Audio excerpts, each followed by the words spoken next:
Get back to films and Mark Kermode. How you hanging in there? 2 hours sleep, party animal? I'm doing very well. Can I just say on the subject of that, because I flew out to America on Saturday, and the flight that I was on, when you go to America, you have to fill out these immigration forms. There were no pens on the plane at all because the stewardesses had all their biros taken off them as they went onto the airplane. So there was one pencil on the airplane that did the entire passenger thing as you came into things. So, you know, hey. Including the classic question, are you a terrorist?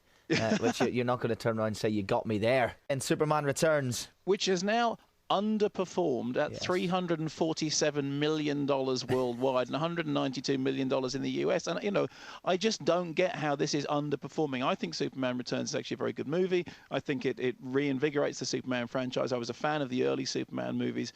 I think it does something interesting with the Superman character. And I think the problem is that people just imagine that Superman is two-dimensional. He's the guy with the blue suit and the red pants who can fly and save the world, and therefore he doesn't have enough weaknesses. In this film, there are weaknesses. There is some kind of character development. I mean, this is an interesting example of a big budget Hollywood movie that does have some kind of character development. It doesn't just have nuts and bolts stuff. So I liked it. Well, it works with Batman Begins, and we'll talk more about Christian Bale later. It works with Spider-Man, but I know what you're saying, Mark, but where was the scene in Superman Returns where an old woman that I didn't even know her name was about to get run over by a combine harvester, and he just comes in a really bad string, and he lifts her off and he saves her. To the more simple, happy Superman is what I was looking.